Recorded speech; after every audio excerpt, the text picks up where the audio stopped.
Hi friends, welcome to the channel. ఈ వీడియోలో మనం చూడబోతే లైక్ బేసిల్ జోసెఫ్ యాక్ట్ చేసి అండ్ మలయాళంలో వచ్చిన లైక్ పొన్ మ్యాన్ అని చెప్పి ఒక మూవీ రివ్యూ.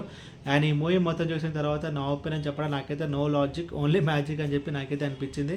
అండ్ ఇప్పుడు సినిమా స్టోరీ విషయానికి వస్తే లైక్ బేసికలీ కేరళలో కొల్లం డిస్ట్రిక్ట్లో లైక్ ఒక ఫ్యామిలీ అయితే ఉంటుంది. సో ఆ ఫ్యామిలీలో ఒక అమ్మ అండ్ అన్నయ్య అని ఒక చెల్లి అయితే ఉంటాడు. అండ్ బేసికలీ అన్నయ్య క్యారెక్టర్ మనం చూసుకోవడం తను బేసికలీ ఒక అయితే కమ్యూనిస్ట్. సో వాళ్ళ చెల్లికి మ్యారేజ్ అనేది ఫిక్స్ అవుతుంది. సో అది వాళ్ళకి ఆ మ్యారేజ్లో వాళ్ళకి గోల్డ్ అనేది కొంచెం తక్కువైతే పడుతుంది అనమాట. బికాజ్ ఎందుకంటే కట్నం ఇవ్వాలి కదా సో ఒక ఆడపిల్లకి. సో అప్పుడు మన హీరో చూసుకుంటే కదా మన హీరో బేసికల్ అనేది తను ఒక గోల్డ్ ఫైనాన్స్ ఏజెంట్ అనమాట. సో సపోజ్ మనకు కనుక గోల్డ్ అవసరం అనుకో, సో తనైతే పొద్దునైతే ఇస్తాడు. అండ్ ఆ ఫంక్షన్ అయిపోయిన తర్వాత తన అవసరం తీరిపోయిన తర్వాత సాయంత్రం అయితే మన తనకి రిటర్న్ అయితే చేయాలన్నమాట. సో యాజ్ యూజువల్ ఆ ఫ్యామిలీ వచ్చేసి లైక్ హీరో దగ్గర గోల్డ్ అనేది ఫైనాన్స్ అయితే తీసుకుంటుంది టెంపరీగా. అండ్ ఆ తర్వాత ఏం జరిగింది అనేది మిగతా స్టోరీ.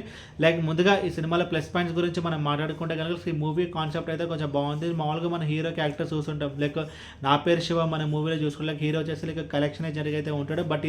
బట్ ఈ మూవీలో మనం చూసుకుంటే కనుక hero basically like gold agent.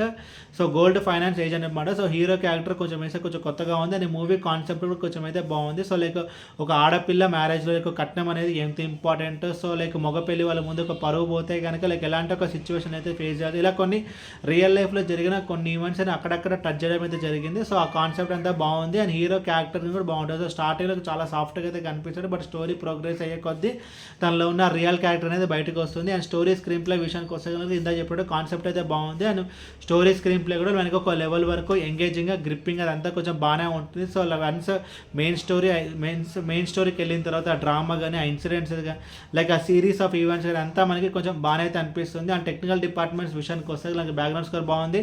And cinematography కూడా బాగుంది. అండ్ ఇప్పుడు సినిమాలో నెగిటివ్స్ గురించి మాట్లాడకూడదు. టోటల్ చెప్పాలంటే 101 మిస్టేక్స్ అయితే ఈ మూవీలో అయితే ఉన్నాయి. లైక్ మూవీలో లాజికల్ మిస్టేక్స్ అయితే చాలా ఉంటాయి. సో ఆ లాజికల్ మిస్టేక్స్ అని కవర్ చేయడానికి లైక్ ఈ మూవీలో కొన్ని మ్యాజిక్ అయితే చెప్పడం అయితే జరిగింది. ఎస్పెషల్లీ మలయాళం సినిమా అన్నింటిలో ఇదైతే జరుగుతుంది అన్నమాట. లైక్ ఏదో ఒక లొకేషన్ అయితే చూపిస్తారు అండ్ ఏదో ఒక ఊరిని అయితే చూపిస్తారు. దాంతో మనం ఇన్వాల్వ్ అయితే చేస్తారు.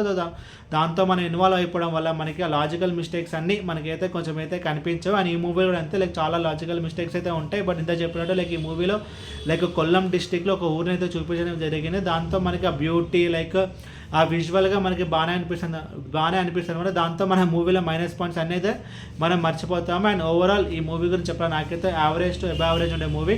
అండ్ ఈ మూవీకి నేను ఇస్తున్న రేటింగ్ 2.25/5. ఈ వీడియో మీకు నచ్చితే కనుక లైక్ కొట్టి షేర్ చేసి మీ ఫ్రెండ్స్ సబ్స్క్రైబ్ చేయించండి. అండ్ మీకు ఇంకేమైనా వేరే మా రివ్యూస్ కొనేటప్పుడు కింద కమెంట్ బాక్స్లో కామెంట్ చేయండి. Thank you.